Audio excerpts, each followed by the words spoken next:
All right, I am going to get us started. Welcome today. You are joining us for the by name list and coordinated access community of practice call. Today we are here to talk about Indigenous coordinated access. I want to acknowledge that I am a white settler working for a non-Indigenous organization, and today is really just an opportunity to create a space for discussion, share ideas, and make connections to discuss this very important aspect of coordinated access and doing this work in a good way. Betty Idell is joining me from Winnipeg and is very actively involved in this work there. And so Betty's going to share some of the learnings that she's had in this journey as well. And maybe what I would like to suggest is that this become a discussion. Anybody else who is joining us that wants to speak to what's happening in their community, we would very much like to hear it. And as I said, this is an opportunity to create space for discussion and share information and knowledge. Before I do that, I just want to do a land acknowledgement. Generally speaking, I want to acknowledge that from coast to coast to coast, we acknowledge the ancestral territory of all the Inuit, Métis, and First Nations people that call this land home. We recognize the historic and ongoing impacts of colonization and are committed to decolonization of our systems and ongoing reconciliation, guided in our work by the United Nations Declaration of the Rights of Indigenous People, the TRC calls to action, the murdered and missing Indigenous women and girls calls to justice, and the principles of empowerment and self-determination. The Canadian Alliance to End Homelessness is committed to equity, dignity, justice, and belonging, and we are dedicated to serving equity-seeking communities as anti-racist, anti-oppressive, and inclusive allies. I personally want to acknowledge that I'm on Mi'kma'ki territory, the ancestral territory of the Mi'kmaq people in Nova Scotia. This area is covered by the treaties of peace and friendship, and those were established with the British Crown in 1726. They were never meant to deal with the surrender of lands and resources, but were meant to establish ties and establish rules for what was meant to be an ongoing relationship between nations. And so I get to be a settler in this area, and I am grateful for the land that I reside on. Betty, I know that you wanted to do an acknowledgement of your area as well. Well, I just want to send greetings to everyone. My name is Betty Idell. I work, play, live on Treaty 1 territory and the homeland of the Métis Nation, and I am a Métis person, and I'm so grateful to be on this land and to work with all the people across the country in what I do. Thank you. Thank you. I would like to just give everybody an opportunity to think about and reflect on the lands that they call home, where they live, work, and play, and yeah, just reflect on that for a second before we move forward.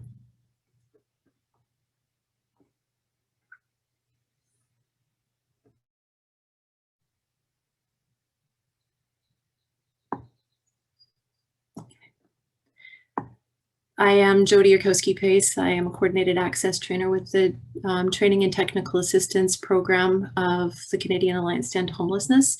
My pronouns are she and her, and I will be the facilitator for this discussion. And as I do that, I would like to acknowledge that I am a white settler with only the teachings that have been provided to me by others in this work. I have no expertise in this area.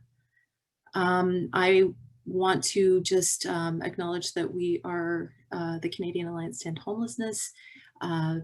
Folks will know us from the conference, Built for Zero, the work that Training and Technical Assistance, where I work, do, the allied networks, and the advocacy work that we do to create policy changes across the country to end homelessness. And our mission is to lead a national movement of individuals, organizations, and communities working together to end homelessness in Canada. This webinar, this community of practice, is provided by, or is partly funded by the Reaching Home homelessness strategy by the federal government of Canada.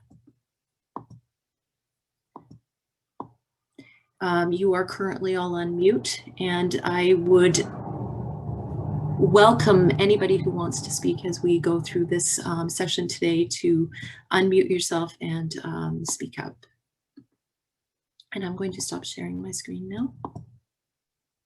And I'm going to bring this conversation over to Betty. I'd like to invite you, Betty, to talk about some of the work that you've been doing in Winnipeg. Betty and I have had an opportunity to work together for the last several months as Betty grapples with the goal of implementing coordinated access in a good way from an Indigenous perspective in Winnipeg. And so I've had the opportunity to learn from Betty and her process and just share with her some of the information that I've gleaned from organizations and communities across the country. And I think that it's really great to have her here to share some of her knowledge and to talk to everybody about some of the challenges in setting up coordinated access from an Indigenous perspective. And then I'm hoping that what Betty shares allows some conversation across the board with other folks who are joining us in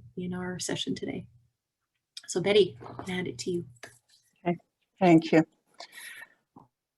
I guess I want to start off by introducing myself so you can understand my motivation in what I do and how I view the world. So I'm a person who grew up in the child welfare system from the time I was born, in and out of child welfare, until I turned 8 years old and then was taken permanently. In that time, I started experiencing homelessness probably when I was around 13. Dropped out of school in grade 8. For some strange reason, I thought I could make a lot more money as a waitress and support myself. But that's the logic of a 13-year-old. Don't know what to say about that one. So I spent a lot of years on the street and just, trying to figure out how to get my needs met and not feeling connected to it was called Children's Aid back then. So not feeling connected to any of the supports who I guess were there to help me. So I carry that with me in the work I'm doing. So I use it as not something that I'm bitter about, but something that I am mindful of and that motivates me when I am working with people to not do things for people or to people or assume I know what's needed and exclude people from the planning and exclude their voices and exclude their inclusion. So that's sort of what motivates me in what I'm doing, and just being really mindful in everything that I am doing, that in my life I have a place of privilege now. And my privilege is in that I have a home, who I have control over who comes in my home, and the food that I choose to eat, and how I choose to cook it.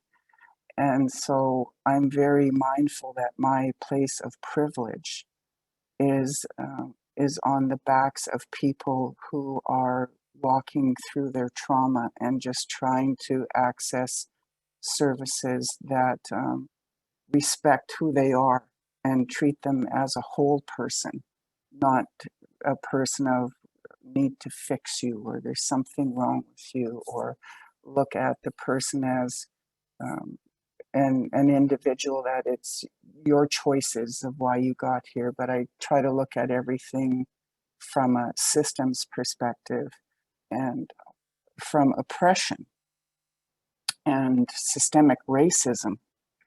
So that's how I look at coordinated access. I have had people, friends say to me, people I know, that they were shocked that I'm supporting coordinated access, I'm supporting it not in the way of the document I got from Reaching Home of how it needed to look, which I find in some respects very challenging because you have to interpret what the colonized system wants with regard to coordinated access, and be mindful that we are all in this position because of generations of systemic racism and oppression that continues on, because, and we know that because across this country, it is mainly Indigenous people who experience homelessness. So you always know that there is something wrong when it is one group of people that are having the most negative impact in their life in basically all of the systems that we interact with. So that's my worldview of engaging in coordinated access, and my struggle as I was thinking of how to do this in a good way in moving forward. So what I decided right from the very beginning was that I had to be mindful to have community engagement sessions and not to be a smarty pants and think I have the answers to stuff. So when we started coordinated access here, we put together an advisory council, and it was a time limited advisory council, and their purpose was to look at all the information we had gotten from our previous engagement sessions and what the community told us, what they wanted done, what principles we needed to operate, and how who needed to be at the table. And so their purpose for the 3 months was to give us that direction. And how do we select the first people in the council? And how do we be open? And how do we be transparent? And how do we make sure that in Winnipeg, at least 75% of the people experiencing homelessness are Indigenous? So in whatever we created, 75% of the people at the table had to be Indigenous or from an Indigenous organization, because we realized that Indigenous organizations have the power to have whoever they want at the table to represent them. And it wasn't my role to tell people yay or nay. So the council did that for us. We advertised, we did research, like who do we need at the table? What skills and knowledge and wisdom and gifts did we need at the table? And that's how we created the application form from that.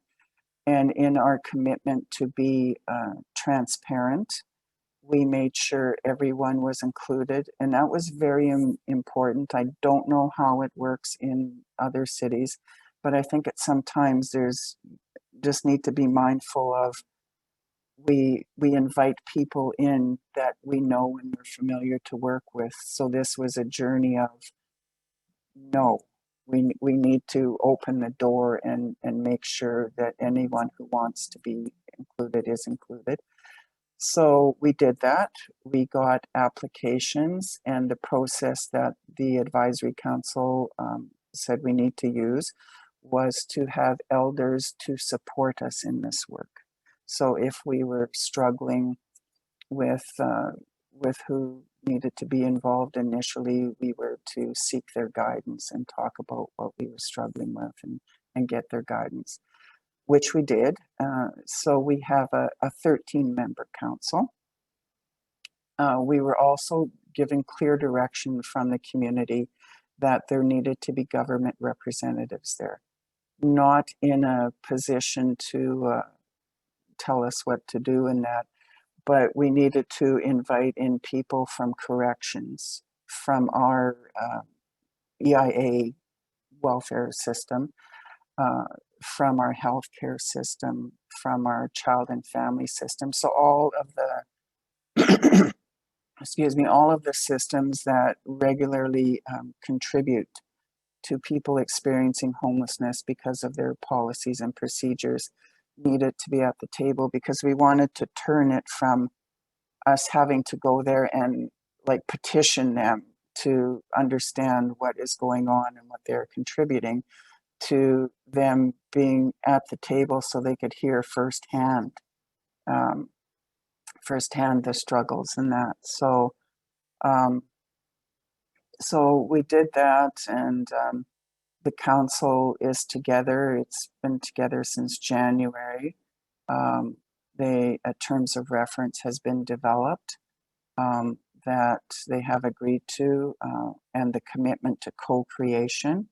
So to make sure that it wasn't 13 people saying what would happen in coordinated access, that it was our commitment to always bringing in the community whenever we're making decisions, so that it isn't just for 13 people doing that. And plus we have working groups, so they would develop something that we would bring back out to the community and say, well, this is what we're thinking, what do you think, are we on target, what are we missing, what are the gaps?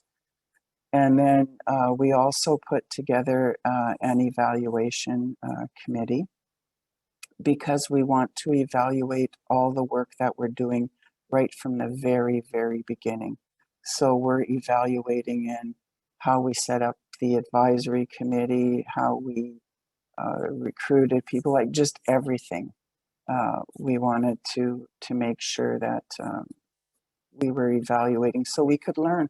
So this journey was, we agreed to the 7 teachings. The community said that needs to be our values, and how we engage with people is from the 7 teachings, and that we need to be always mindful of truth and reconciliation, and to make sure that we are following those recommendations, and that we're not doing things to people, but people have a right to be at the table to co-create a system that will impact their lives and all our relations' lives, and to make sure we follow UNDRIP. So yeah, the community gave us very clear direction that lived experience people need to be at the table.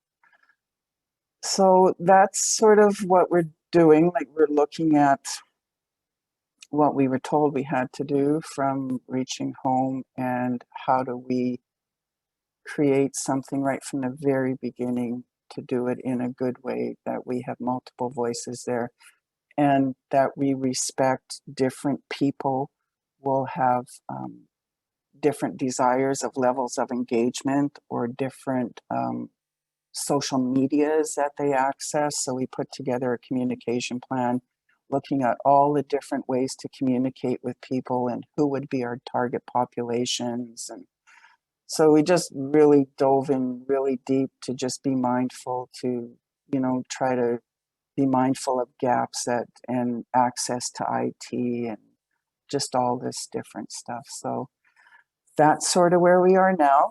We had an engagement session on June 16th where 116 people registered and 76 showed up, and we broke up into small groups, and we talked about what's our vision for coordinated access as it's connected to our vision to end homelessness. As I forgot to mention, I work at End Homelessness Winnipeg, which is the Indigenous CE for Reaching Home in Winnipeg. And we have both streams, designated and Indigenous.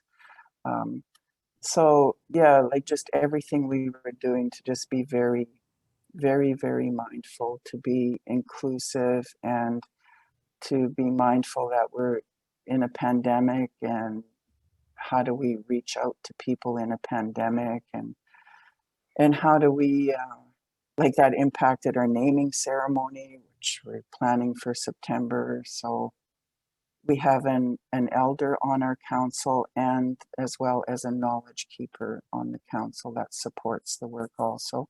All the decisions are made by consensus, and we agreed on the definition of consensus as a group. So yeah, it takes more time, but we wanted to do things in a good way and not do Robert's Rules of Order and majority.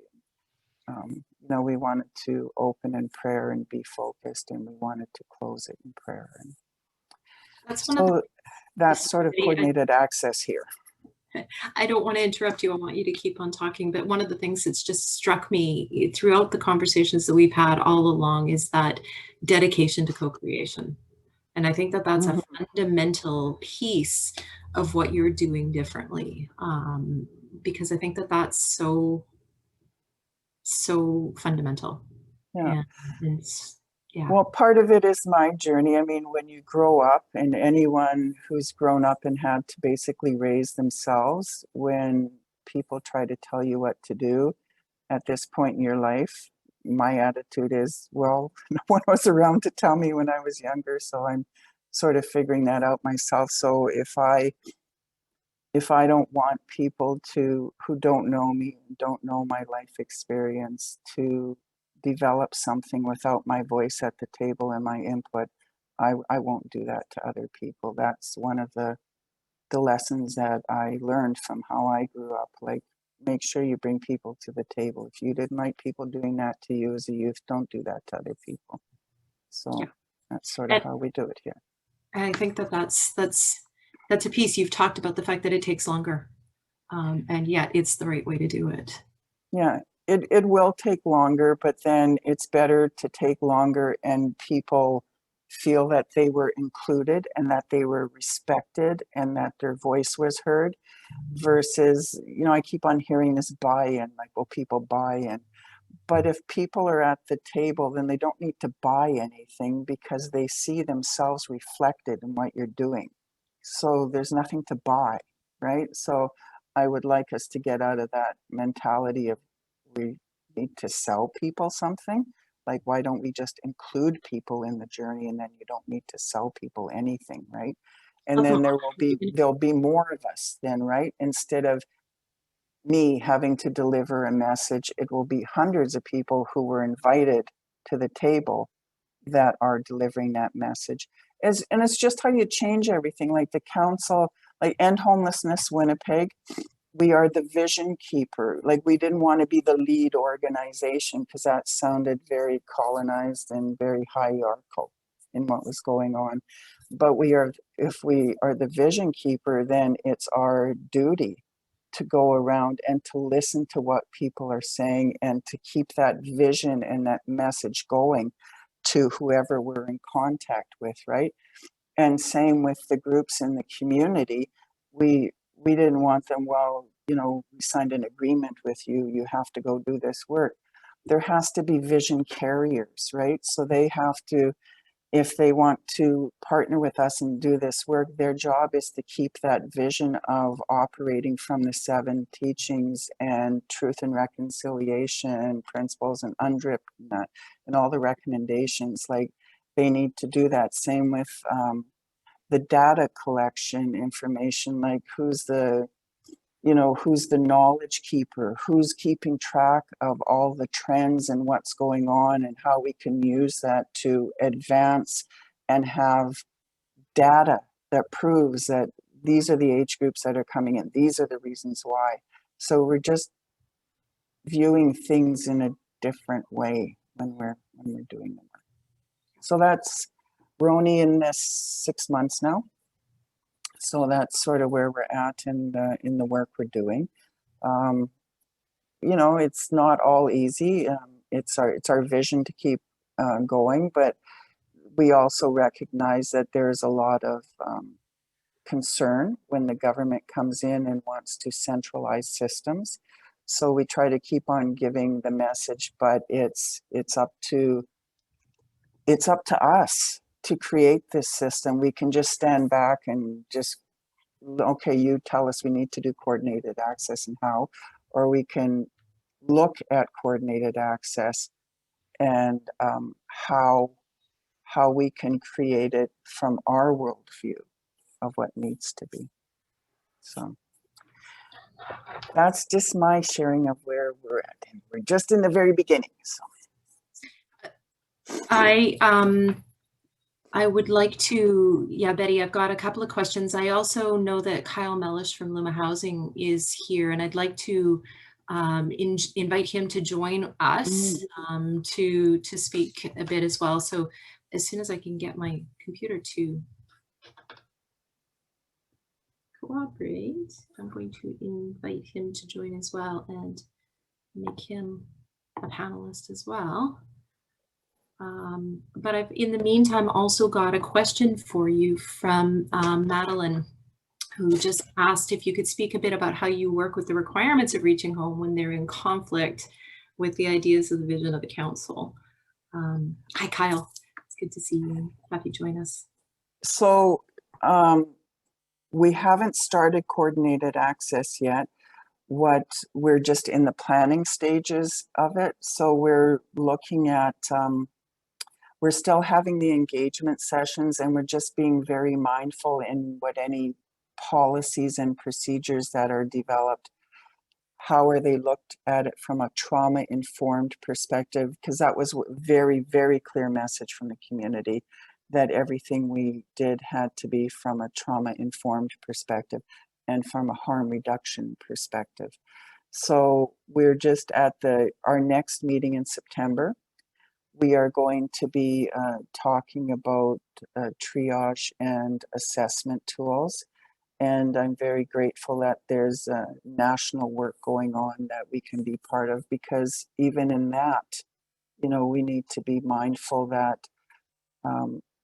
that we're not traumatizing people, or we're not locking people into telling a sad part of their life and then just releasing them, because we are more than just our sadness, right? Or we are more than our struggles now. Like, we were children, we have families, like we have gifts, we have knowledge. So how do we not focus on just the negative, but like look at the whole person and all the assets and all the gifts and the knowledge and wisdom that people carry with them. So yeah, we're just in the initial stages of working on all this. Thank you. Hi, Kyle. Nice to see you. I'd like to welcome Kyle, who's coming to us from Vancouver and Luma Native Housing Society. Kyle, I'd love for you to join into this conversation and tell us a little bit about what Vancouver is doing as well. Yeah, I mean, aside from melting to the ground at the moment, as we're all doing in Vancouver, you probably hear some background noise. I've got my fans working overtime and my AC working overtime just to get through. I'm sure people in other areas of the country are looking at me and rolling their eyes, but we're doing our best. All right, so I can speak a little bit to sort of the work that we're doing in Vancouver, just generally, because we're sort of in a similar place to Betty, where we're still sort of in the beginnings, not necessarily the beginning stage. We've been working on it for a year, but what's happened in BC is there's been kind of a complicated situation with HIFAS licensing in the province, which hasn't played out very well. And so everybody's kind of been stalled in the province for a while, waiting for that to be resolved. And it's just sort of getting to the point now where it's been resolved. So we made it to the point where we wanted to try to implement HIFAS, but without a HIFAS license, we couldn't do it. But in Vancouver, I can speak a little bit just to sort of the journey and a little bit more of the general practices that we're sort of looking at, and sort of the touch points that were very prominent for us throughout the process. So one of the things that I've spoken about a lot for over the last year and a half that I've been doing this work is, of course, data sovereignty, and OCAT principles are a major sticking point, particularly in Vancouver, to the extent where actually similar to Winnipeg, Luma Native Housing Society has the designated community stream and the Indigenous stream in Vancouver. However, we are still choosing to run two separate or to create two separate coordinated access instance, I guess. And the reason for that is because Vancouver is a city where there are a lot of old power dynamics. And even though we are the CE for the designated community, it doesn't mean that we get to decide everything that happens with the designated community coordinated access. It shouldn't really be like that anyways. I think it should be a collaborative piece of work, and we should be working with the CAB and the other members that are there. And as a result, it just seemed a little bit risky, I think, because we have some statutory agencies as well that want to get involved, like BC Housing and so on. So there were serious concerns about where the data was going to go and how it was going to be used and who was going to decide what to do with it in Vancouver. And so we decided to create a silo for Indigenous service providers, which are working with us to have their own coordinated access and their own database, essentially. But we're in a fortunate position where we have both streams, like I mentioned. So as a result, we're going to, of course, try to create a technical bridge between the two, so that we can sort of clean up what's happening in the background and ensure that people experiencing homelessness are able to get the best service regardless of what service provider they go to. So the barriers won't be present for them. We'll just have some sort of technical solutions in the back to make sure that things can operate smoothly, essentially, while still maintaining two databases. Yeah, so that was the data sovereignty piece, and the data sovereignty piece as well relates, I think, to not just the collection of data, but also the usage, how you action that data, and who's deciding what to do with that data. And in the reality is, in a lot of cities, the power dynamics have made it so that Indigenous people aren't really in a lot of positions of power. And so their voice at these tables is not very strong. And as a result, so if you've got a big bank of data and somebody's deciding what to do with it on the other side, and you have barely any Indigenous representation there, then there's a huge amount of risk that somebody with the best intentions accidentally implements something which is just creating more harm. And I think, Canadian history is littered with people who had good intentions coming and, creating harm. It just for that reason, we decided to have two separate systems, and that's a big part of why data sovereignty is such a sticking point. And OCAP principles as well are very important. Of course, we're carrying OCAP principles into both streams because I think it's just a fundamental, just a better way of working with data and ensuring that everybody has, feels ownership and control, of course, over their data that's being collected, and always has the right to choose not to participate in the program or to pull their data out of the database if they no longer want it to be in there. We're developing a system to try to learn more about homelessness, but that shouldn't ever come at the cost of the individual who's experiencing homelessness and how they feel they're being treated. And, obviously we should create no additional stress for them. So if it's a stressor, they should have the right to just pull their data. And, that's their right, and we shouldn't have any say in that. We can also talk about, let's see, just Indigenous representation in general, I would say, is something that's been a sticking point here as well. As I mentioned, the old power dynamics that are at play, the old power structures that are at play, it's just sort of a reality. And I think having that Indigenous voice on the other side is something that I would highly, highly recommend for every single community with their coordinated access system. Just because of what I mentioned, the Indigenous experience is so hard to encompass and describe to somebody else because it's just so far reaching. Like it's just, the effects of colonization, the legacies of colonization are everywhere. Every facet of my life has been touched by that. Every facet of every Indigenous person has been touched by colonization. And it's really hard to boil that down into something and transmit that, what it's like to experience that, to somebody else. And as a result, when you're dealing with Indigenous people who are experiencing homelessness,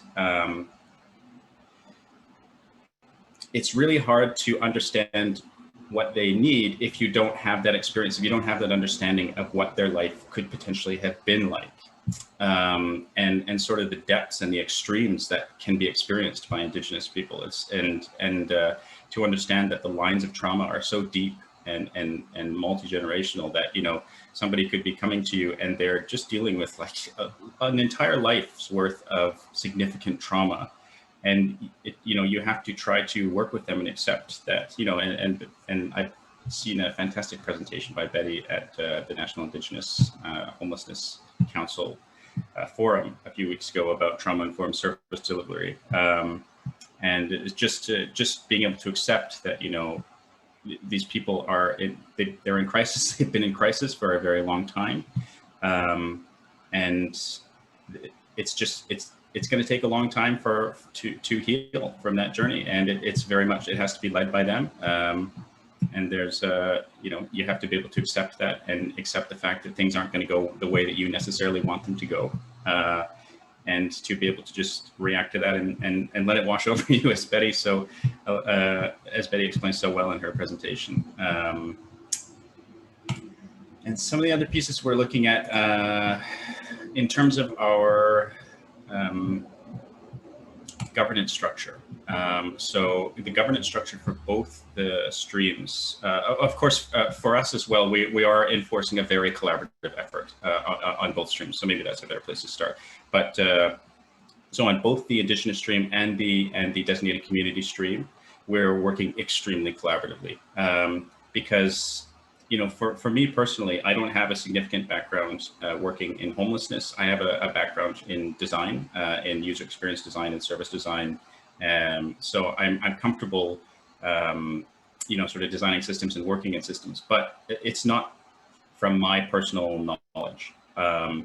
So it's really important for me to be able to work with the people in our community, the frontline workers, speak with people who have lived experience, because it's their knowledge and their it's their voice that I want to be represented in the systems. It's not my voice. It's not, you know, I'm not designing a system for me that is appealing to me. And I think that that's something that can be really really easy to fall into that trap, where you start designing a system and very quickly you end up designing something that suits the system best. Like, for example, a centralized approach to homelessness services. Personally, I don't really understand why that's even an option in the Reaching Home guidelines, to centralize your homelessness services, because the reality is, you know, geography makes a big difference in terms of what people can actually reach. So if you have just one place that everybody has to go through in order to get intake done, what happens if somebody lives on the other side of town? If somebody's on the other side of town, how do they get service? And you expect them to go all the way over there and then go and potentially still not get any service at the end of it, you know, after they go through the intake process. So, you know, everything's sort of very much like a decentralized and collaborative at the same time. So everybody has a voice, as Betty was mentioning, and that's on both sides. For the Indigenous side, it's more focused on the Indigenous representation and Indigenous voice. So we have Indigenous service providers to speak with and community members to speak with, of course. On the mainstream side, it's much bigger than that. So, you know, we're talking about a much more diverse population. So, you know, you need representation from as much representation as you can get, essentially. And I think just that as a principle is very important in general. Like, you know, I can't speak for another community's struggle. I can speak for a little bit for Indigenous community struggles, because, you know, I grew up Indigenous and I'm very familiar with that experience. But, you know, when it comes to what's happening with other people, I can't speak to that. We need community members and representation from them to be able to speak to that. And to speak their own stories. And I think that that's, you know, just sort of going off of what Betty was saying again.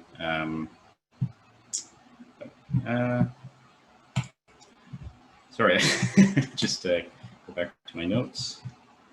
And I think just education as well, and sort of the legacies of colonization, I think is lacking in general in Canada. I think that the recent residential school discoveries are really hammering that home. The fact that, you know, I think Indigenous people largely knew the scale of destruction which occurred in the residential schools. And I think it's something which has been quite openly discussed. It was in my family and amongst my coworkers, but just sort of the shock that's occurred across Canada as a result of these tragic discoveries really kind of illustrates sort of the lack of understanding that Canadians have generally of the scale of tragedy that Indigenous people are trying to overcome in Canada. And I think that education piece is really, really important. Even if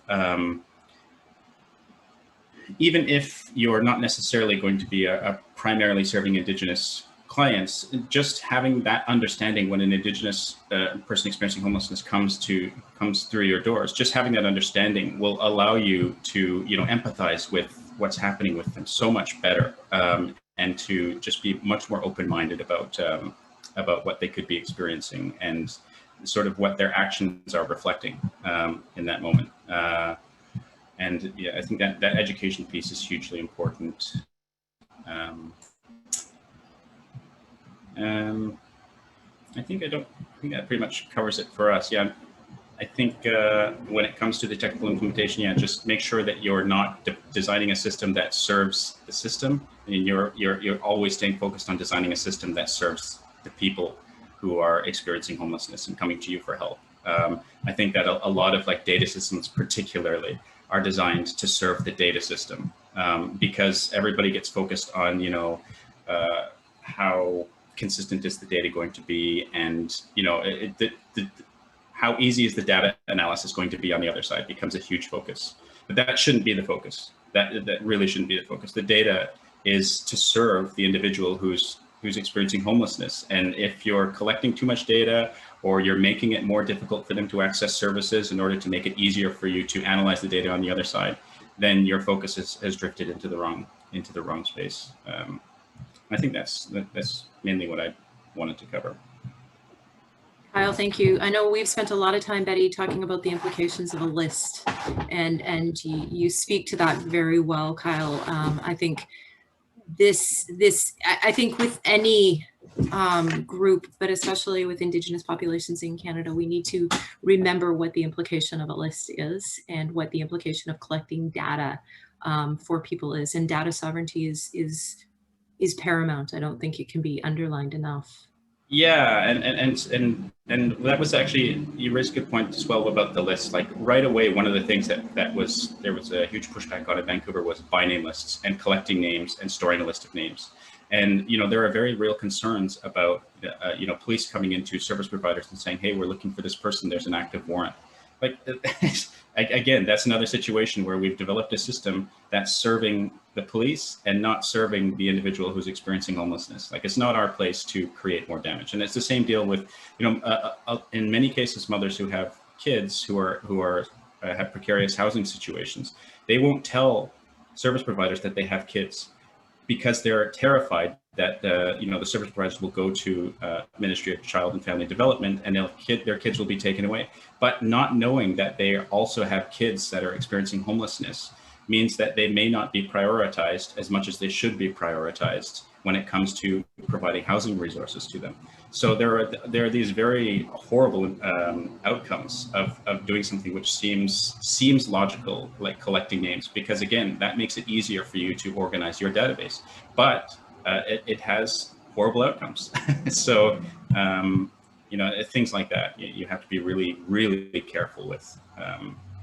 I guess one other thing is I would say don't be afraid to work with Indigenous service providers in your community. We have some service providers in Vancouver, and their primary function is to supply caseworkers. Essentially, they don't necessarily have many resources of their own, but they kind of work as caseworkers for Indigenous people experiencing homelessness who go to other service providers, but they don't necessarily have the cultural competency or background to be able to sort of build that action plan with the person who's coming through their doors to get service.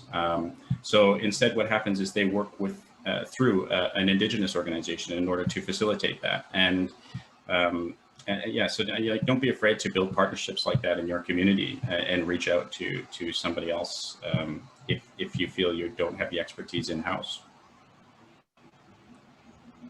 So I just want to mention something that Kyle was talking about, the fear of where's my name going and who's going to have access to my name. And before I was in this job, I used to work doing intake. And I think as long as we're very upfront with people of who is going to have the information and be specific in it, who is going to have the information, what are they going to do with that information? And is there anyone in the group I have specifically named to you that you do not want to have that information? And I would always ask that. There was one person who said to me, in all the years I've done this, there was one person who said to me, one group did not want to have them to have that information, which I honored that. And so as long as we're very clear with people, this is who's going to have it, and this is what they're going to do with it, and this is how long it will be saved. And then whenever Winnipeg did something different when we were triaging, that nowhere else in the world did, like we took that tool, but when I was teaching it, I did it from a narrative. Instead of asking people questions where I ticked a box, I knew what I needed to know. So we didn't just invite someone in and, do you want some coffee or tea or juice? Do you want something to eat? And then we would just talk about, so where are you from? When's the last time you were home? You know, when's the last time you seen family? Like, we would just have a conversation, because then that was with regard to trauma, right? Because if I would have asked the questions the way they were, then if you're constantly asked questions all the time and repeating your story, then you're traumatizing people. But if you let people just tell their story, you know, yeah, I'm from here and I ended up in the city for this reason, and you can find the answers in their story, and you can write that story, and you'll get a more robust understanding of who is sitting in front of you, right? Than if you, when's the last time you were incarcerated? Do you have a court case coming up or whatever? And there was actually a study done on racial bias in one of the tools we're using. And when I was reading that, I thought, why didn't we experience that in Winnipeg? And I think it's because we just knew what we needed to know, but we didn't ask the questions, and we let people tell their own story in their own way of how much. And we would just, like, I would just say, you know, if I'm asking you something, and you just think, well, you're kind of nosy, I don't want to share that. Well, just tell me, I don't want to tell you, you know? And we would acknowledge, like, if people would come in and you could feel their anger, like, just stop and treat them like a relative. Like, yeah, I'd be really pissed off too if I just wanted a home and I had to go sit there with a stranger and tell my whole story.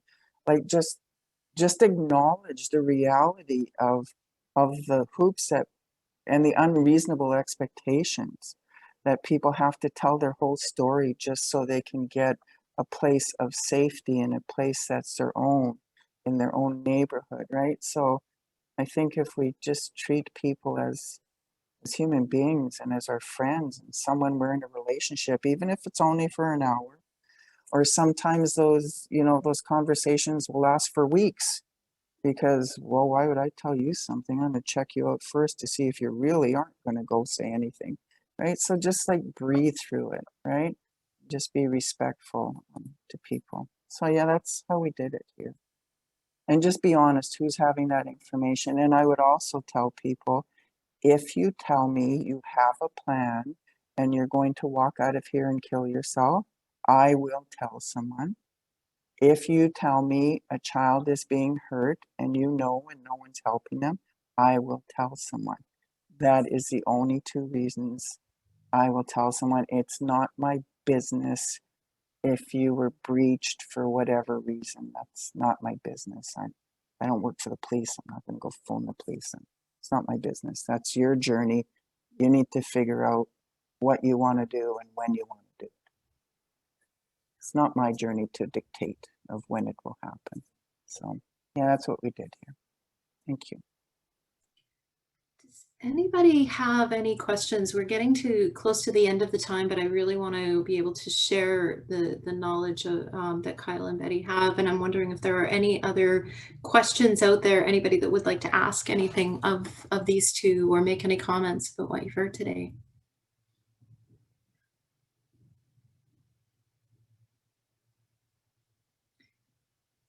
I think as a white settler living on this land. I think what I take away from this is a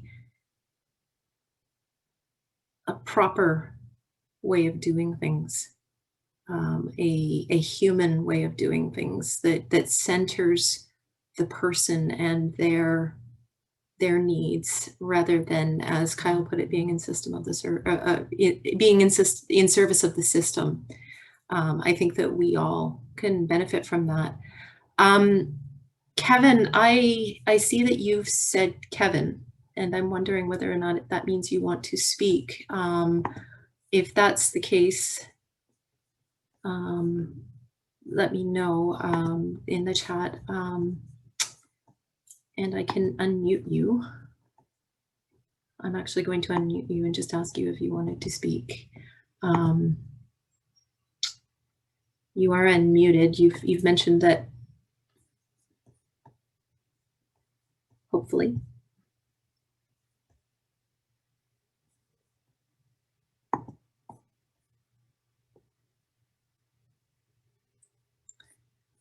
Okay. I don't know. All right. Oh. Okay, how's that? There you are. Can you hear me now? Yes. Okay, Sego, I'm actually Mohawk and Ojibwe from Ontario, but grew up mainly in the state, early on in the States, and 4 years in Japan with the Air Force family. But anyhow, it kind of gives me a bit of a different perspective on life and growing up on the res and stuff. But at the same time, it sounds like we're all just starting in on homelessness. I started last November. Because the County of Lambton was looking at trying to get an Indigenous lead, and of course I was the only one standing, so I put in for it. But we're actually in Lambton County, we're actually dealing with CMHA. That we're starting to find that a lot of the other service agencies are developing Native entities, Native groups. So we're finding that like with CMHA, CAS is still a little difficult.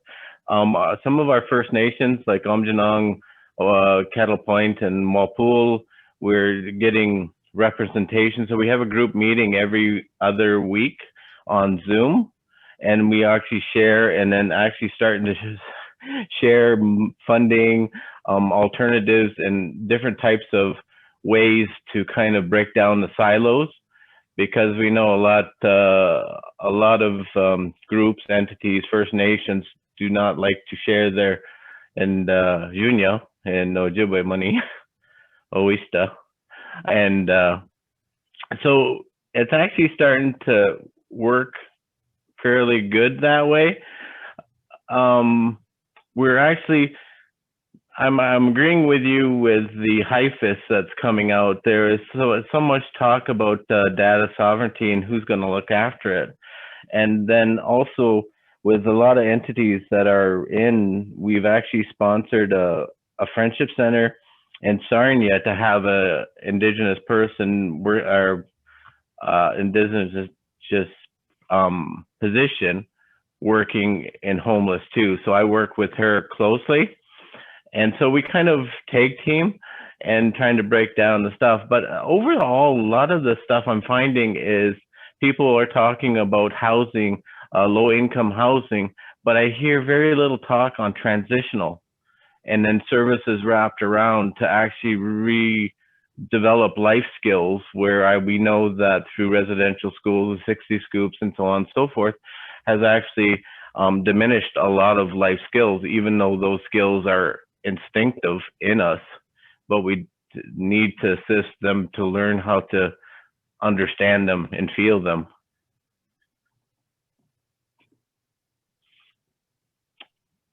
That's it for me.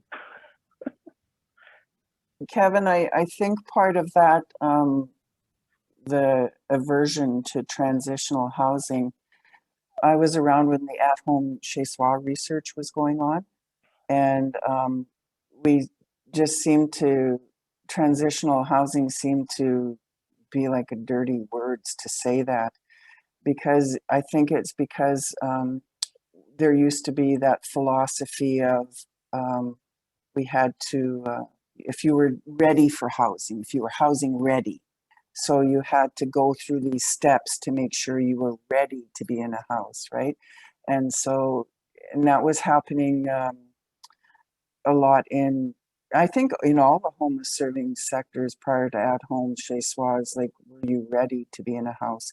So then when you started saying about transitional, and some of it is legitimate, like if you were raised in foster care and then you turn 18 or 21 or whatever's going on across Canada, like in foster care, there has never been that much support to help people live independently. So transitional housing in some instances makes sense if it's not framed as, are you deserving of an apartment? No, it's just an acknowledgement of where you are, and you dictate how long you will need to be in transition, not people telling you how long you need to be in transition. So I think we just really need to reframe that, because, yeah, I remember when At Home Chez Soi came and, oh, no transitional housing, everyone has to be in their own housing and that. But some people, like legitimately, if you've been in corrections for a long time or in a shelter for like many years where you didn't have to cook your own food or do anything, and you live communally, and then all of a sudden one day, well, poof, you're in your own place and no, your neighbors can't be there after this time or you're going to be evicted. Like, to help people who may have been like in a shelter for a long time and living with people for a long time to be in a more smaller environment, you know, so, and then they can choose, okay, I'm ready now, you know, I'll go, I want to get a different place. But I think it was just tied up in that housing readiness and really wasn't a choice, right? As long as we keep that in mind, it's people's choice if they want to be in transition and how it looks, right? And for how long. And as you said, and the purpose. yeah, and as you said earlier, is that it depends on how you're talking to them. Like, you're talking over Granny's table with coffee and, of course, cigarettes till 3 a.m. So it's how you kind of frame it and work it, because you see the different acuity levels of where people are at. And of course, this being honest and open with them and letting them know that, you know, this is what we need to do. And then part of it is also building up your ability to go to a landlord and say, yes, I've been living here and I've been paying this, and getting your references that is very restrictive that we're finding. So, you know, but at the same time, it's actually developing that whole community, whether it's in the urban setting, whether it's a friendship center. At the same time, it's actually coordinating with a lot of the First Nations that our people are from, which are their families. And this is a lack I see, is that we have that division between urban and on reserve. So the thing is that, you know, we are all the people, Anishinaabe, and in your languages, and we're kind of going, well, why don't we all work together to work with, you know, urban adjustments, and if there's urban housing, we get you settled in that until the First Nations start developing and getting more Junyo Oista to build geared to income housing on reserves, and then being able to transition from urban home first or back to community. So, you know, the thing is that when you kind of look at it, it sounds so simple, but just getting everybody to the table and saying, how do we all do this together? And again, that's been the issue since I'm almost pushing 60. So, but I've worked in a lot of mainstream Jagannath systems, which are not native systems. And so, you know, kind of looking at it and kind of shaking my head, because we should be working ourselves out of work if we were ultimately doing it, right? But everything comes down from residential schools to what our people been through with all the different things going on. It's family, community. We just can't be selective about what's our family and community, because we're all a family, whether we're Indigenous or non-Indigenous. Everybody actually goes back to tribalness. So how do we actually break that down and kind of work together? Because I see a lot of other, difficulties with many different things. I worked in the AOW system, on welfare system for many years, and then young offenders and stuff. So I've been kind of around. And so, yeah, it's how do we be family?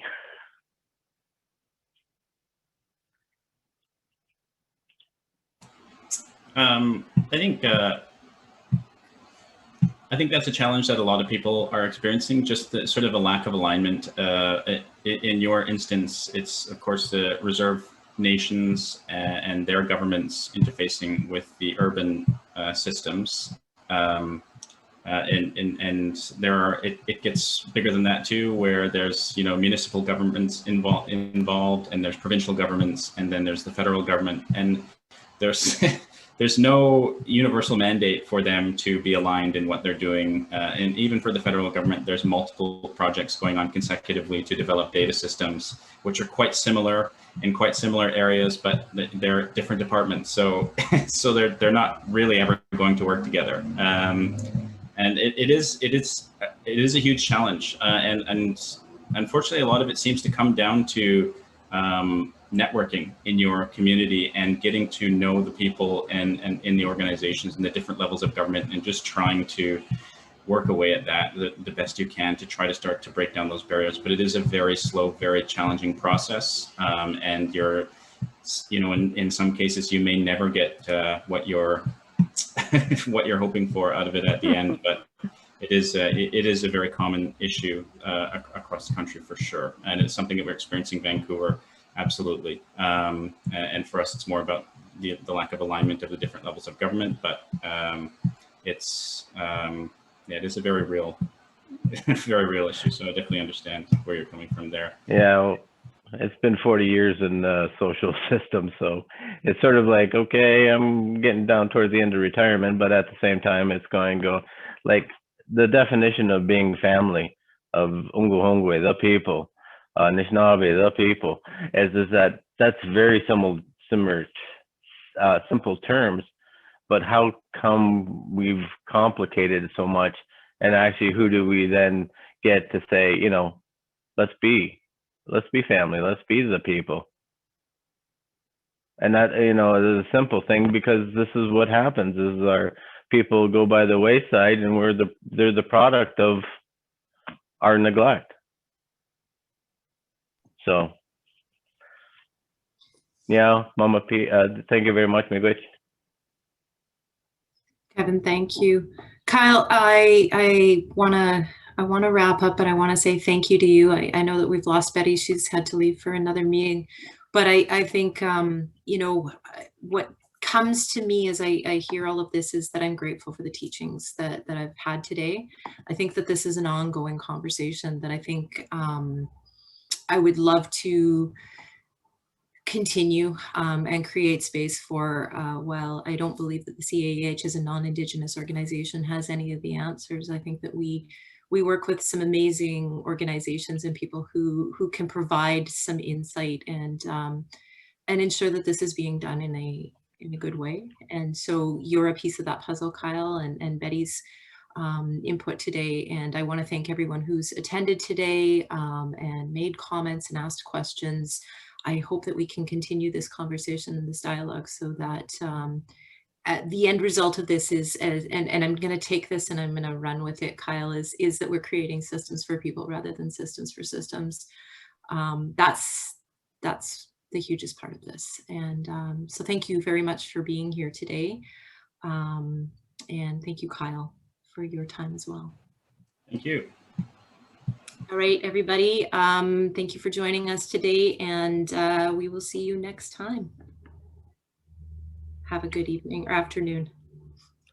It's Halifax for me, so it's afternoon. Take care.